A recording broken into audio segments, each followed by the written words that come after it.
Parshas Bo. Our discussion is Parshas Bo.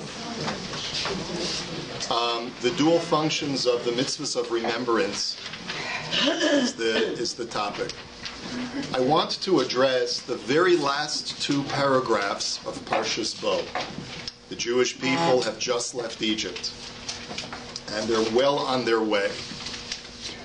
And they've been given all of the commandments already while still in Egypt of the observance of Pesach, the mitzvah of Rosh Chodesh, as you know, the mitzvah of Matzah, the mitzvah of Korban Pesach, the prohibition of Chametz, and how to observe the Passover holiday.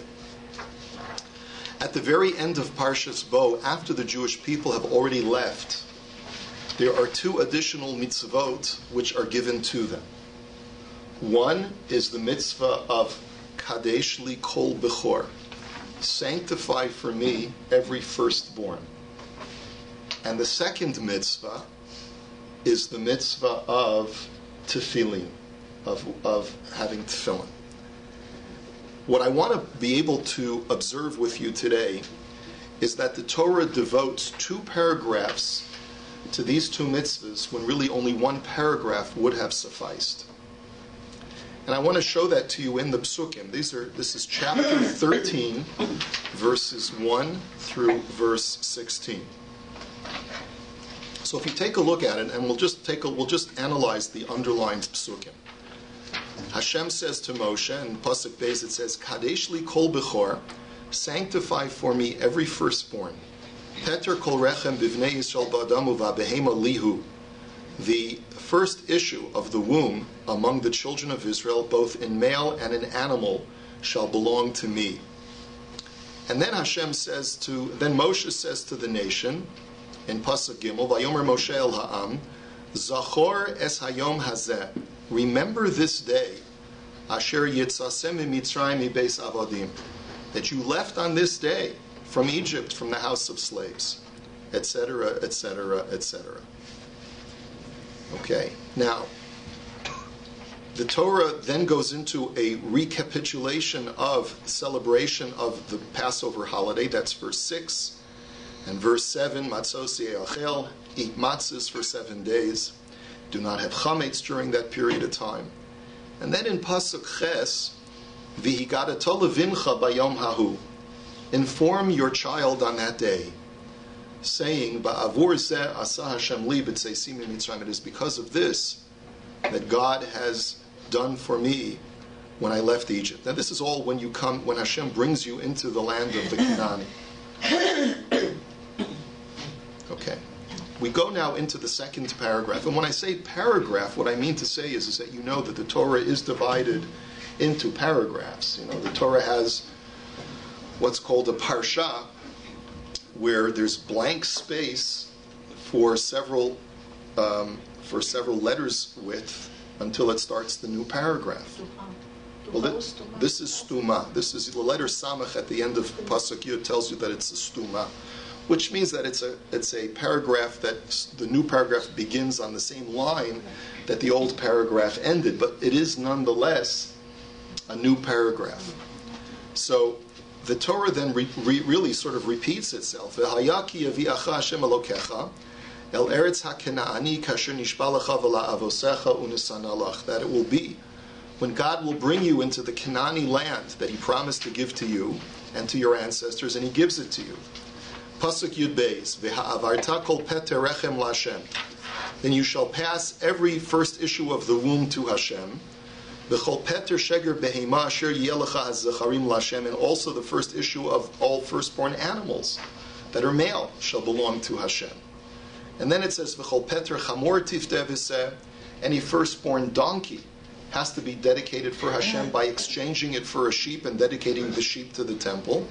V'im lo sifteh va'arafto. If you don't redeem the donkey, then you have to break its neck because there's nothing you can do with it. V'chol b'chor adam b'vanecha tifteh. And all firstborn children have to be redeemed. So the Torah goes into a little bit more detail of describing the mitzvah of pidyon b'chor, or dedicating the b'chor to Hashem. And then we have another really sort of recapitulation, just like we had in the first paragraph of the Higada to Levincha in Pasuk Ches.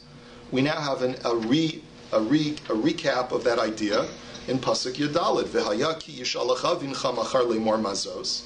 That when your son asks you tomorrow, and he'll say, "What is this?" V'amarta elav, then you'll tell him again, because Hashem took us out of Mitzrayim, and ki hiksha Paro l'shalchenu. Paro was stubborn and did not want to send us out, and therefore God killed all the firstborn. Now, then we see in Pasuk Tezayin, V'hayala osal yadecha uletotafos beinenecha. And it shall be as a sign on your hand, and as totafot, which we'll explain in a minute what that means, between your eyes. Ki b'chozik yad hotzianu Hashem mitzrayim, that with a mighty arm Hashem took us out of Egypt. I forgot to point out that in Pasuk Tes, you also have the mitzvah of tefillin.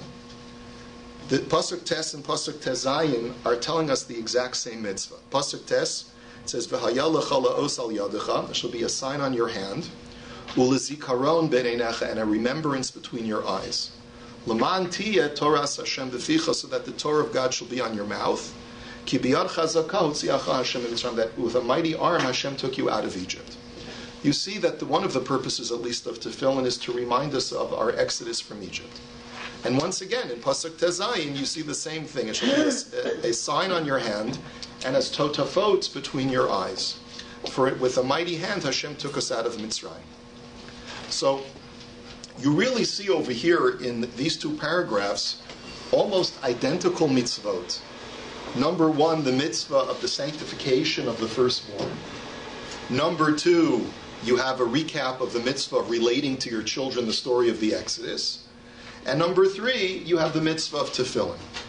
But whereas one would have expected one paragraph to suffice to point out these 3 points, we have 2 paragraphs with completely different verbiage, which really seem to be just the second paragraph, seems to be a reiteration or a recapitulation of the first paragraph.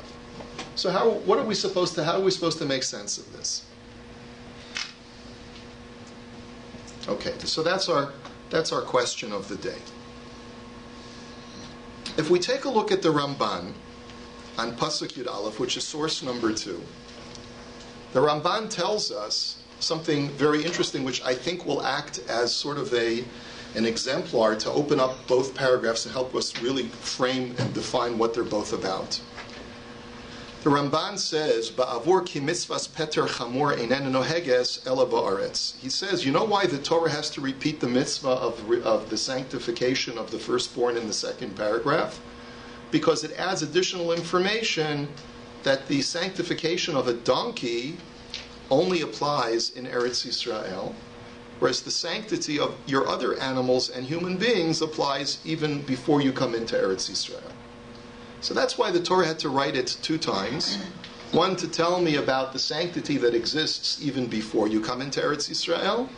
And the other one is to tell you about the sanctity that expands to other livestock once you come into Eretz Yisrael. And then the Ramban says, Ve'al derech ha'pishat. He says, to explain it in the simplest way, he says, Kadesh li kol bechor, when the Torah introduces us to this mitzvah of sanctifying our firstborn, Kol hanimtzaim b'Yisrael hayom. The Torah in the first paragraph is talking about right now. All of the firstborn animals and children that you have amongst you need to have a sense of kedusha, have a sense of sanctity, and sort of almost like an elevated status in their usability, in their utility and function. Ki ba'avur shepida'am mimavet ba'hakoto be'eretz Mitzrayim tziva sheyihiyu kedoshim lo la'avod et avodat Hashem l'chol asher yitzaveh bahem. Because there's a special reason for sanctification of everything that currently exists that's firstborn. Why? Because what's the reason for sanctifying the firstborn? Because as many of the Meforshim speak out, God smote the firstborn of Egypt. So how did he save the firstborn of the Jewish people? He elevated their status and sort of segregated them from all of the other firstborns. And in that way, when the plague of Makas Bechoros and the plague of the firstborn struck the Egyptians, since the Jewish firstborn were already segregated, they were not affected by the plague. But that segregation in itself is an act of sanctification, because the word segregation is another way of saying that you elevate it and remove it from everything else. So therefore, God says, de facto, because of the plague of the firstborn, it was necessary to sanctify all of the Jewish firstborn, and that's why everything that you have, both human and livestock, that are firstborn, are sanctified today. But then he says, V'lo tziva lahem ata pidyon ad shehechalifam b'leviyim v'tziva b'pidyon ha'odefim. The mitzvah of pidyon, of redeeming the firstborn, will not take place until later on. But first, God is defining the sanctification process. Aval hamitzvah b'noladim lo nahaga b'midbar. But this whole idea that all future firstborn that were not alive during Makas Bechoros, and therefore did not need to be segregated, that they should be considered to be sanctified as well, that was not extant in the desert. That did not apply to all firstborn that were born in the desert. V'tziva ki ka'asher yavo el haaretz tenaheg ba'adam u'va'behema u'v'peter chamor b'tziva b'pidjonam l'dorot. And that's why you need the second paragraph. You need the second paragraph to tell you that even future firstborn that were not alive at the experience at the time of the Exodus, those two are going to be sanctified as well once you come into the Holy Land of Eretz Yisrael. Now, I think that we can use this Ramban and extrapolate from it sort of thematically the difference between paragraph 1 and paragraph 2. Paragraph 1 is speaking about the present and the immediate future of coming into Eretz Yisrael, this first generation that is about to come into Eretz Yisrael. Now we know they didn't come into Eretz Yisrael, but that's another story. But paragraph number 1 is talking about this generation who are alive today and had experienced the Exodus. That is to whom the first paragraph is addressed. The second paragraph is addressed to the Jews of the future. Your children who are not alive today, but your children who will be born, and they will have the responsibility to pass on the Torah to their children. And therefore, these two paragraphs are talking about two very, very different periods in Jewish history. One are those who experienced firsthand the Exodus, and therefore they have one kind of Jewish experience of God, which is extremely experiential and visceral. And the other future generations will only be able to carry that experiential Judaism through a tradition of storytelling and of relating from parent to child about what events took place at the time of the Exodus. And the reason why the Torah needs to divide the two generations, so to speak, the present generation versus all future generations, is because their approach to the rituals that are supposed to remind us of the Exodus are very, very different things. There are two functions to remembering the Exodus. The two functions to remembering Yetzias Mitzrayim is one, to ensconce within my heart that which I already know to be true. I have to constantly remind myself of it, even if I may have experienced it myself. Or I have such emunah in it, it's as if I experienced it myself. But that still does not absolve me from constant affirmations, both verbal and through performance of mitzvot, that constantly reinforce and reaffirm my belief in that historical event of the Exodus. But there's a second purpose in reaffirming the Exodus from Egypt. And that is to be able to act as an example to others who may not yet be initiated into this emunah, into this belief system that I already have. I have an obligation to model for other people, especially my own children, what it means to be a Jew of belief. And therefore, I have an obligation to wear my tefillin. I have an obligation to relate the story of the Exodus, not just for myself, but for the sake of the others around me who may need to be able to get that kind of inspiration and belief as a result of my behavior. So therefore, every mitzvah that I do that has some public aspect to it, that is a reminder of the Exodus, is both for myself and those in my circle that I can potentially affect. Paragraph number 1 is talking about the performance of the mitzvot for my own sake. And paragraph number 2, which talks to the later generation, is talking to those Jews who have an obligation to perpetuate that faith community by practicing those mitzvot so that they can affect others.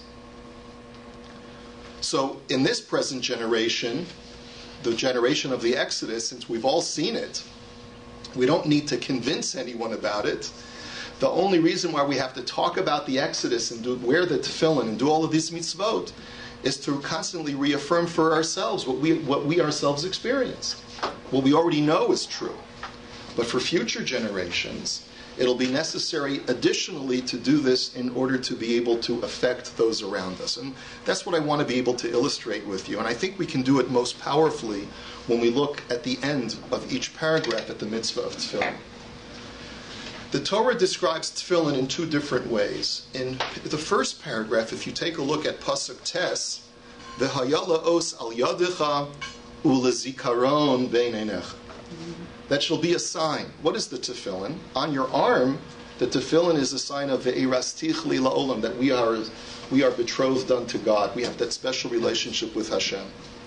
And what is the purpose of the shel rosh? U'lezikaron bein einecha, as a remembrance between your eyes, so that you remember it.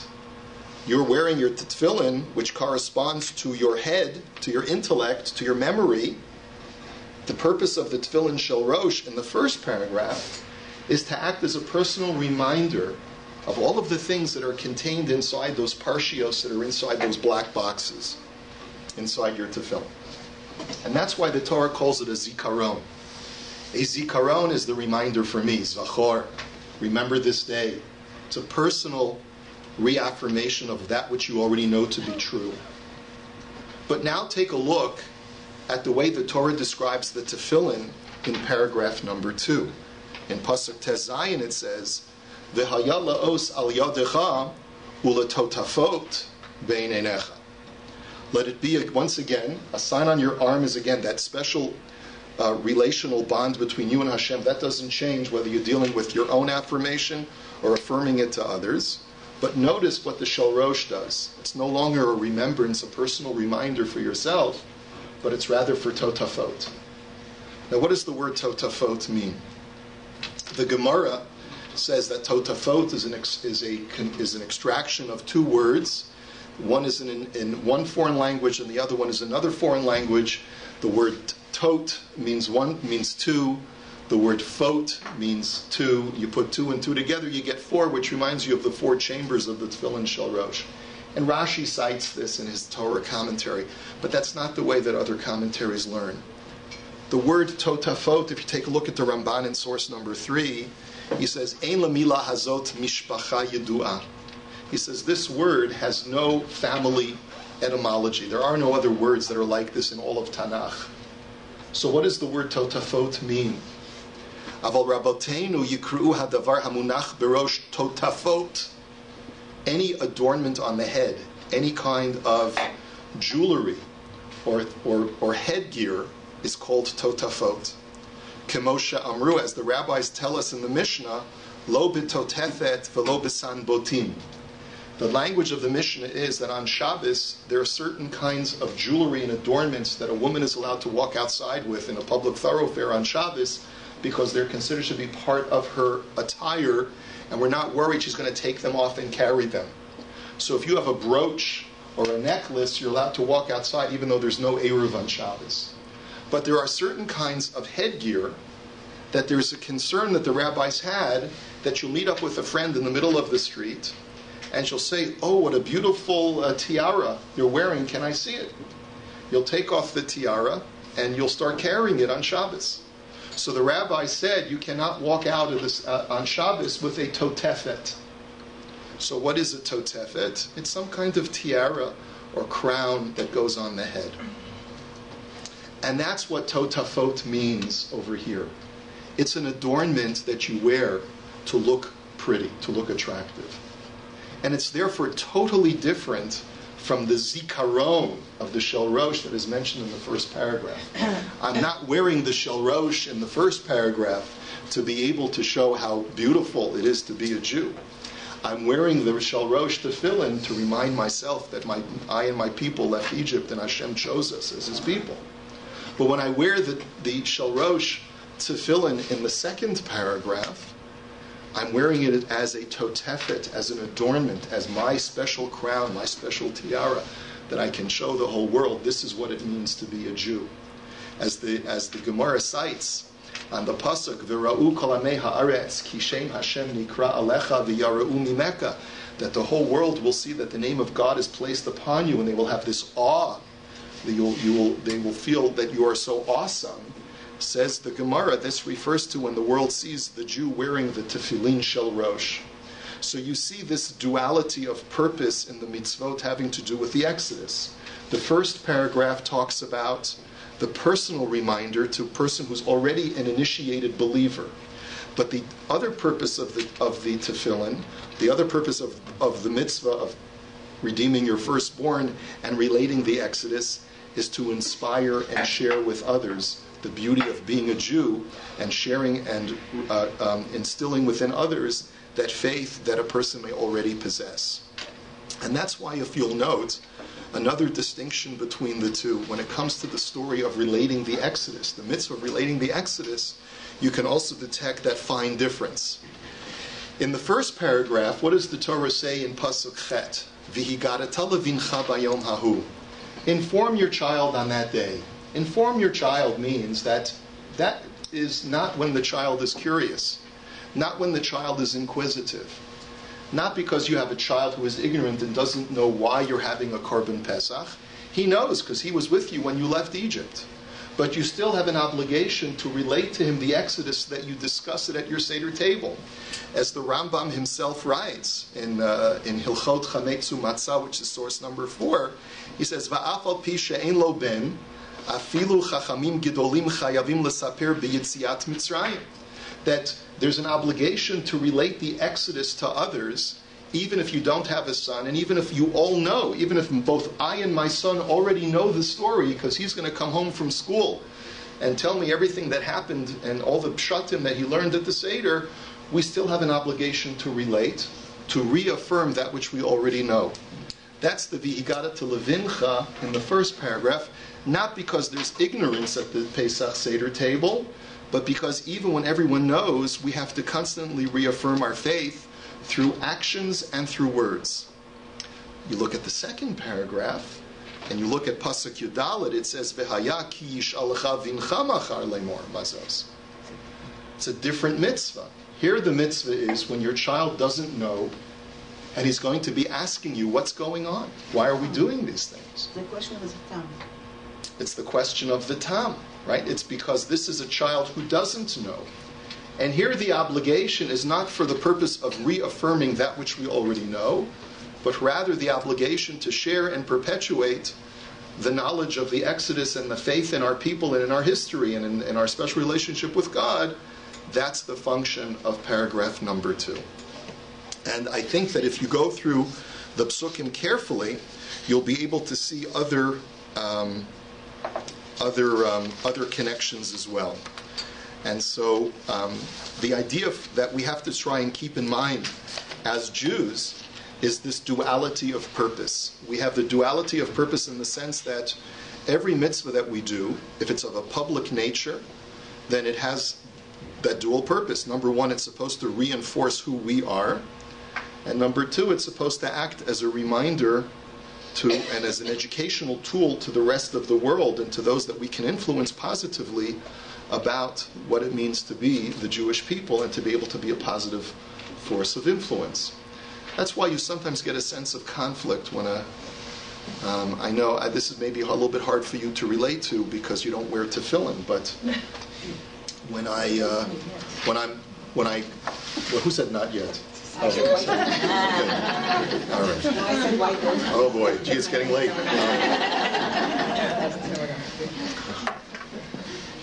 A lot of times when you have a connecting flight in the airport or you're going to be taking off, so a lot of times it's the only time that you can put on the tefillin is in the airport.